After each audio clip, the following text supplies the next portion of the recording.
Aku Melisa dari kelompok 1. Nah, di kesempatan kali ini aku mau mempresentasikan hasil diskusi aku dengan teman-teman tentang TPS. Apa sih itu TPS? Teman-teman ada yang tahu nggak nih apa itu TPS? Eits, jangan salah ya, TPS di sini bukan tempat pemungutan suara, melainkan Transactional Processing System. Sebelum kita membahasnya, kita kenalan dulu yuk sama teman-teman satu kelompok aku. Yaitu ada Paramita Pratiwi, Hansa Salsabila, Vina Rahayu, saya sendiri Melisa, dan ada Fajri Febrian. Oke teman-teman, kita kan udah kenalan nih. Nah, untuk materi pertama itu akan disampaikan oleh teman aku yang bernama Kak Fajri. Yang pertama yaitu Transactional Processing System, sebuah sistem yang digunakan untuk mencatat transaksi rutin harian yang dihasilkan dalam kegiatan bisnis.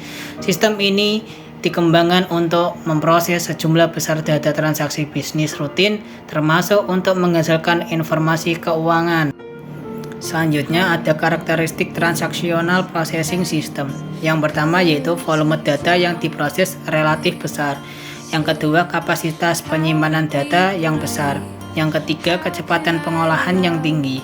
Yang keempat, sumber data umumnya internal dan outputnya untuk keperluan internal. Pada sistem ini, pengolahan internal perusahaan seperti penjualan, urusan kepegawaian untuk mengatur gaji pegawai, dan presensi kehadiran. Yang kelima yaitu pengolahan data periodik seperti data harian, data mingguan, data bulanan. Dan selanjutnya akan dibacakan oleh Mbak Kansa.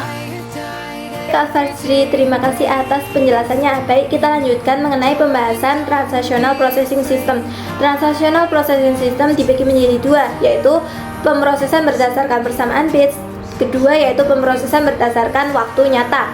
Pemrosesan berdasarkan persamaan bits yaitu TPS di sini mengkategorikan seluruh kumpulan data berdasarkan kategori persamaan bits. Misalnya, suatu perusahaan akan melakukan penggajian karyawannya setiap 1 minggu sekali, atau perusahaan akan membuat laporan penjualan setiap 1 bulan sekali. Kedua yaitu pemrosesan berdasarkan waktu nyata. TPS jenis ini sangat cepat mengkategorikan seluruh kegiatan transaksi sehingga mencegah adanya penundaan. Apabila terjadi penundaan, maka akan timbul kegagalan yang sangat fatal loh. Ini adalah cara yang ideal bagi kegiatan usaha apabila mengalami transaksi tunggal. Contohnya yaitu pembayaran uang kuliah, maka di bil pembayaran tercantum tanggal dan waktu terjadinya transaksi. Hal ini dapat memudahkan bagi staf keuangan untuk dapat mengecek mutasinya. Kedua yaitu pembayaran iPhone dengan cara kredit, maka perusahaan akan melakukan seluruh rincian kartu kredit untuk dapat mengkomunikasikan kepada pihak bank dan menyetujui pembelian sesuai dengan saldo rekeningnya. Kita akan melanjutkan pembahasan mengenai siklus transaksi pada TPS. Siklus transaksi pada TPS ini dibagi menjadi 3 siklus. Yang pertama yaitu siklus pengeluaran, yang kedua yaitu siklus konversi, yang ketiga yaitu siklus pendapatan. Di dalam siklus pengeluaran ini berkaitan erat dengan perolehan bahan baku, properti, serta tenaga kerja melalui pertukaran arus kas. Di dalam konsep ini terdapat 4 subsistem, yaitu pertama sistem pembelian, kedua yaitu sistem pengeluaran, ketiga yaitu sistem penggajian, keempatnya yaitu sistem aktiva tetap. Di dalam sistem pembelian ini berkaitan erat dengan pembelian bahan baku atau pemesanan kepada pemasok sampai barang itu diterima kepada kita. Sedangkan sistem pengeluaran ini berkaitan erat dengan mengeluarkan dana kepada pemasok dan mencatat transaksi dengan menguras arus kas dan akun utang. Sedangkan sistem penggajian ini berkaitan erat dengan perhitungan gaji dan mengumpulkan data penggunaan tenaga kerja. Yang keempat yaitu sistem aktiva tetap. Di dalam sistem ini berkaitan erat dengan akuisisi, pemeliharaan, dan pelepasan aktiva tetap. Sedangkan yang kedua yaitu siklus konversi. Siklus ini mencakup tentang 2 subsistem, yaitu sistem produksi dan sistem akuntansi biaya. Di dalam sistem produksi ini berkaitan erat dengan perencanaan produksi dan penjadwalan yang ada kaitannya dengan kegiatan produksi. Sedangkan sistem akuntansi biaya yaitu siklus yang ada kaitannya dengan memantau arus kas informasi biaya yang ada kaitannya dengan proses produksi. Sedangkan yang ketiga yaitu siklus pendapatan. Siklus ini berlangsung apabila terjadinya penjualan secara tunai, kredit, atau penerimaan arus kas. Siklus ini dapat dilakukan apabila telah melakukan proses jual beli. Baik, pembahasan selanjutnya akan dijelaskan oleh Kak Vina. Kita panggil yuk, Kak Vina. Hai, terima kasih atas penjelasannya Kak Ansa. Kemudian saya akan menyampaikan materi selanjutnya tentang teknologi yang digunakan dalam TPS. Yang pertama, ada sistem manajemen basis data atau database management system. Digunakan untuk menyimpan dan mengelola data transaksi secara efisien, seperti MySQL, Oracle. Kemudian yang kedua ada jaringan komputer atau computer networks. Digunakan untuk mengirimkan data transaksi antara berbagai komponen sistem, seperti LAN atau Local Area Network dan WAN Wide Area Network. Kemudian ada perangkat lunak aplikasi khusus seperti perangkat lunak kasir atau perangkat lunak keuangan yang dirancang khusus untuk memproses transaksi. Kemudian ada sistem keamanan seperti firewall dan enkripsi data yang digunakan untuk melindungi data transaksi dari akses yang tidak sah dan memastikan keamanan transaksi. Kemudian ada teknologi pemrosesan real time. Teknologi pemrosesan data seperti pemrosesan transaksi online atau OLTP digunakan untuk memproses transaksi dengan cepat dan secara langsung tanpa ada jeda waktu yang signifikan.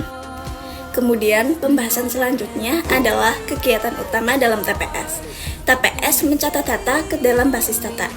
Data yang dicatat dapat berbentuk macam-macam seperti huruf, angka, tanda, bahkan gambar dan suara. Dengan adanya kemajuan teknologi, data tersebut disimpan melalui media seperti disket, hard disk, CD, flash memory, dan magnetic tape atau kaset. Data dapat dicatat melalui dua metode, yaitu secara langsung dan tidak langsung. Perbedaan yang mendasar pada saat proses pencatatan data menggunakan metode langsung dengan menggunakan penekanan pada keyboard. Sedangkan metode tidak langsung memerlukan keyboard sehingga antara data asli dengan komputer ada data tambahan yaitu penekanan tombol keyboard oleh operator. Selanjutnya kita akan membahas tentang apa sih kelebihan dan kekurangan pada TPS itu yang akan disampaikan oleh Kak Paramita. Oke, melanjutkan penjelasan dari Kak Vina, di sini saya akan memaparkan tentang keunggulan dan kerugian transactional processing system. Apa aja sih keunggulannya? Nah, keunggulannya itu proses transaksi yang cepat, lebih efisien terhadap kertas, tepat waktu dan tepat guna, sederhana dan lebih akurat terhadap keluaran outputnya.